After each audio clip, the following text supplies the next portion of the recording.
Radhe Krishna friend. तो ये मेरा ब्लॉग शाम के टाइम से शुरू हो रहा है, पूजा आरती के समय से। और ये क्लिप तो मैंने अपने कान्हा जी की वैसे ही डाल दी, मैंने कहा चलिए। और देखिए शाम की संध्या बाती हो गई है, आरती वगैरह हो गई है। ये एक दिन पहले की है, और जो मैं ब्लॉग आपके साथ अपना शाम का डेली रूटीन शेयर करूँगी वो अगले दिन का है, यानी कि अगली शाम का। तो शनिवार के दिन मैं ये धुनी का थोड़ा सा करती हूँ।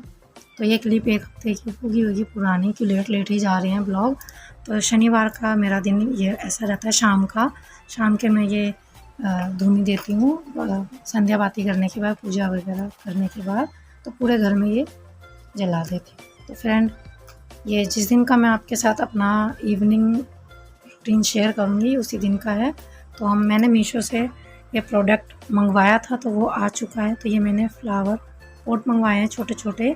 और इससे पहले मैंने आपके साथ शेयर किया था, मैंने स्टैंड मंगवाए हैं जो दीवार पे लगाते हैं, उन पे ये रखे जाते हैं फूल। तो लोकल मार्केट मेरा जाना हुआ नहीं, तो मैंने मीशो पे देखा तो यहाँ भी सही मिल रहे थे, तो मैंने कहा मंगवा के देखते हैं।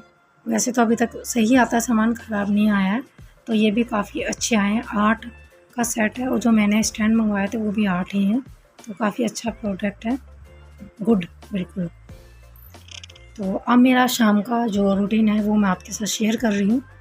तो मैंने बनाई आज शाम में कढ़ी। तो कढ़ी मैंने छोंक दी थी, उसकी रेसिपी नहीं शेयर की है, सिंपल बिना लहसुन प्याज वाली बनाई है, कि मुझे अपने कान्हा जी को कढ़ी चावल का भोग लगाना है। तो मैं पकौड़ियाँ बनाते हुए आपको दिखा दे रही हूँ कि कढ़ी तो पकी चुकी है। कढ़ी मैंने पहले शाम में जब चाय बनाई थी तभी मैंने छोंक दी थी, और वो धीरे धीरे धीमी धीमी गैस पे बन चुकी है।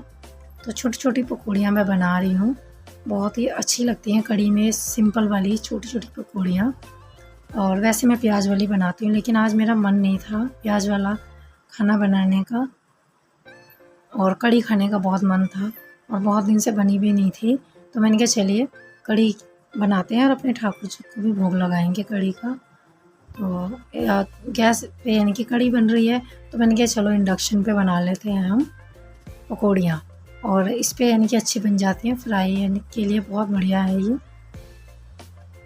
इस पे यानी कि सही लगता है, यानी कि थोड़ा-सा गैस की भी हो जाता है, और गैस पे यानी कि काम हो रहा होता है ना, तो फिर एक साइड में इसको कर दो, सही रहता है। देखिए फ्रेंड, पकौड़ियाँ भी बन चुकी है मेरी, फ्राई हो ही रही है, और कढ़ी भी लगभग पकी चुकी है। तो इसमें मैंने डाल दिया है कसूरी मेथी, जिसका टेस्ट बहुत अच्छा आता है। तो हथेली पे रगड़ के इस पे डाल दिया है कसूरी मेथी। और ये देखिए पकौड़ियाँ बन चुकी हैं, और इतनी ही बनाई हैं मैंने, छोटी-छोटी बनाई हैं। और कढ़ी में जाने के बाद ये फूल जाएंगी, और थोड़ा-सा इसका साइज़ बढ़ जाएगा। तो मैं डायरेक्ट ही डाल दे रही हूँ, वैसे मैं पानी में डिप करके डालती हूँ, लेकिन आज मैंने ऐसे ही डाल दी। तो मैंने कहा अभी टाइम है खाना खाने में, तब तक ये अच्छे से इसमें कढ़ी में फूल जाएंगी। एक आध खदका और लग जाएगा। अभी गैस बंद नहीं करी है मैंने, धीमी-धीमी गैस पे अभी पकौड़ियाँ जब तक डाली ना, तो इसमें अच्छे से एक बार खदक जाएंगी, तो पकौड़ियाँ बिल्कुल सॉफ्ट हो जाएंगी, जो बहुत ही टेस्टी लगती हैं। तो इसको हम रख देंगे साइड में, और उसके बाद हम रोटी की तैयारी करेंगे। चावल बन ही चुके हैं, चावल मैंने बना लिए थे पहले ही।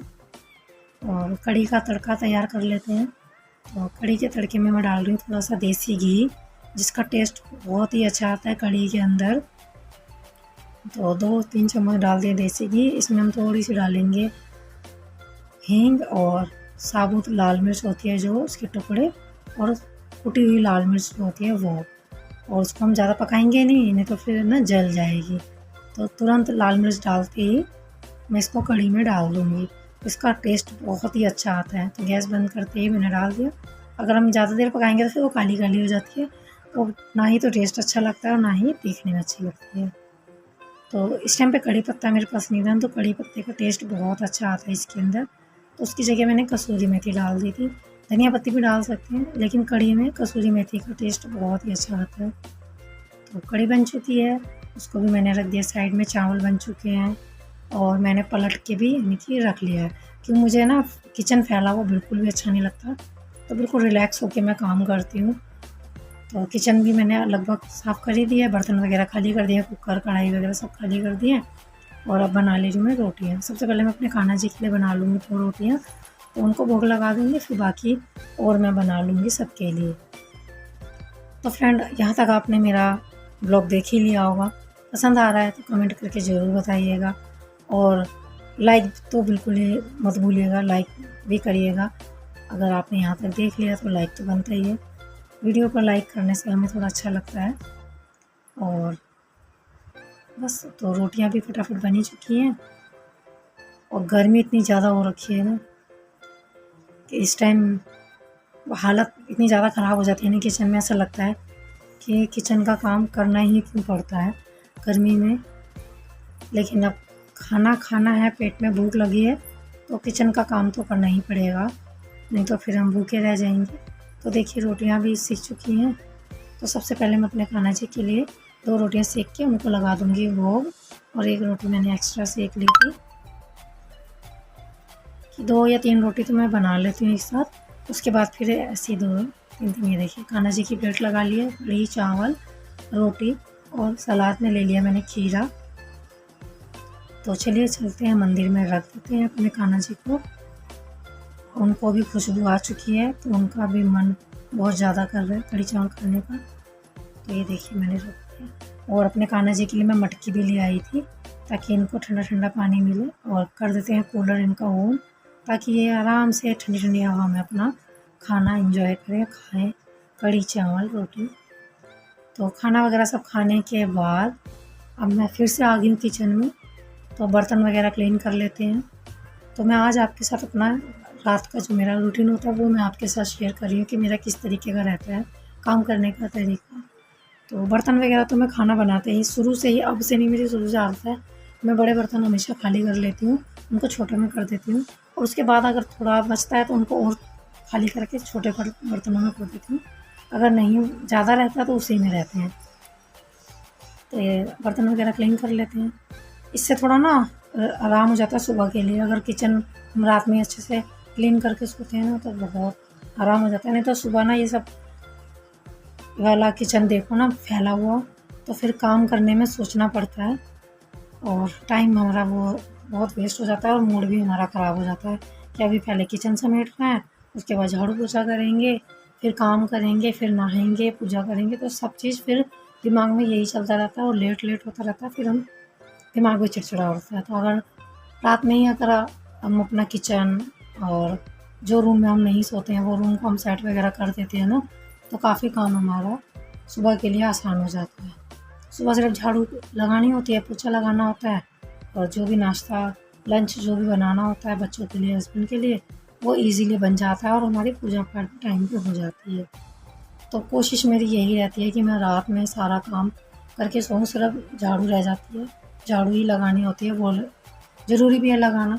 तो कढ़ाई हो चुकी है गंदी, की कढ़ी वगैरह बनती है, ज़्यादा देर गैस पे रखी रहती है तो ये हो ही जाती हैं काली। तो मैं इसको अच्छे से रगड़ ले रही हूँ। एक बार साफ़ करा तो हुई नहीं थी, फिर मैं धोने लगी तो मुझे गंदी लग रही थी, फिर मैंने दोबारा से इसको रगड़ा। और ये कढ़ी वगैरह बनाते हैं ना तो थोड़ा साइड वाइड में चिपक भी जाती है, तो इनको ध्यान से ही साफ़ करना पड़ता है। नहीं तो फिर ये और बाद में फिर और गंदी हो जाती है। जब दोबारा हम गैस पे इसको यूज़ करते हैं तो ये फिर जल जाती हैं, काले काले निशान बन जाते हैं। फ्रेंड, अगर आपने चैनल को सब्सक्राइब नहीं किया है तो प्लीज़ सब्सक्राइब भी कीजिएगा, और अपने फ्रेंड सर्कल में, अपने फैमिली मेम्बर में शेयर भी कीजिएगा चैनल को, जिससे हमें सपोर्ट मिले हमारे चैनल को।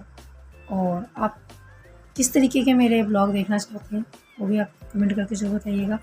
तो आशी आइए फ्रिज में से पानी निकाल लें, तो ये खाना खा ही रहे हैं। मैं ही रह गई हूँ, तो मैं अभी ये काम वाम करने के लिए मैं ही कहूँगी, बाकी सब ने लगभग खा ही लिया है। पानी लेने आई थी ये, तो पानी, सोने का टाइम है तो पानी रखना भी ज़रूरी है। और उसके बाद गैस वगैरह का स्टैंड भी मैं साफ़ कर ले रही हूँ। अब आ गई है स्लैब और सिंक की बारी, तो इसको भी अच्छे से क्लीन कर देंगे। सिंक तो मेरी, मैं जितनी बार बर्तन धोती हूँ उतनी बार साफ़ होती है, तो ये मेरी पता नहीं क्यों आदत ही हो गई है, मुझे अच्छा नहीं लगता। तो अगर 2-4 गिलास चाय पानी के भी है ना, अगर वो भी धुलेंगे तो सिंक में मैं जूना ज़रूर मारती हूँ। सिंक उससे बड़ी साफ़ रहती है, चमचमाती रहती है, अच्छी लगती है देखने में, गंदी नहीं लगती, और हमें मेहनत ज़्यादा नहीं करना पड़ता। अगर हम छोड़ देते हैं तो फिर हमें इसे रगड़ना पड़ेगा बाद में, तो फिर वो गंदी लगेगी, तो टाइम भी ज़्यादा लगेगा। तो वाइपर मार दिया अच्छे से स्लैब पे, ताकि पानी अच्छे से सूख जाए फिर उसके बाद मैं लगा दूँगी पोंछा, बिल्कुल ड्राई कर देंगे। अच्छा लगता है किचन को साफ़ रखना। किचन क्या सभी चीज़ें साफ़ होनी चाहिए। लेकिन देखिए दूध भी रख रखा था मैंने और देखते-देखते भी थोड़ा-सा गिर ही गया। तो ये एक काम और बढ़ गया है मेरा। अब इसे साफ़ करो। अभी जबकि मैंने गैस के सारे स्टैंड साफ़ करे थे और मैं यहीं खड़ी थी, मैं देख रही थी ये उबलेगा, लेकिन ज़रा सी नज़र बची और दुर्घटना घट गई। वही वाला हिसाब है। दूध तो ऐसे एकदम से धोखा दे देता है ना, तुम देखते रहोगे नहीं आएगा। जहाँ तुम एकदम से अचानक से ध्यान हटेगा और एकदम से बह जाएगा। थोड़ा सा ही गिरा था, मैंने देख लिया, लेकिन मेरा ये काम बढ़ गया। गैस मैंने साफ़ कर दिए थे, गैस के स्टैंड वगैरह, और जिस पे ये दूध रखा था वही रह गया था। मैंने कहा दूध तो हो ही जाएगा, नहीं गिरेगा, मैं हूँ रसोई में, अभी नहीं उबलेगा। फिर भी उबल ही गया, बिल्कुल गैस के पास खड़ी थी तब भी उबल गया। तो अब रह गई है लास्ट में पानी की बोतलें भरना। तो इनको भी मैं भर के जो फ्रिज में लगाने वाली फ्रिज में लगा दूँगी, बाकी भर के साइड में रख दूँगी। फ्रिज में से निकलती रहती हैं तो फिर हम भरी रखी रहती हैं तो फिर लगा देते हैं बच्चे। तो ये ड्यूटी भी हमारी है, जब स्कूल जाते हैं जब भी, और अभी घर में है तब भी। तो गर्मी में फ्रिज में बोतलें और कूलर में पानी, एक लेडीज़ की ड्यूटी यही रहती है ज़्यादा, मेन तो यही ड्यूटी है। तो जो बोतलें आती थी मैं उनको भी पूरी करके भर के रख दे रही हूँ। जो आधी बोतलें रहेंगी फिर वो रहेगा। तो मैं आपको अपना किचन दिखा दे रही हूँ। तो ये देखिए फ्रेंड, किचन कितना अच्छा लग रहा है ना क्लीन होने के बाद। और सुबह मैं उठूँगी तो मेरा मूड बिल्कुल फ्रेश रहेगा। फटाफट बनाऊँगी चाय और उसके बाद लगूँगी अपने काम में। बस इतना ही। तो आज का मेरा ये छोटा सा सिंपल सा ब्लॉग कैसा लगा कमेंट करके ज़रूर बताइएगा। और नेक्स्ट ब्लॉग में आपसे मिलूँगी, तब तक के लिए राधा कृष्णा, बाय बाय आप सभी को।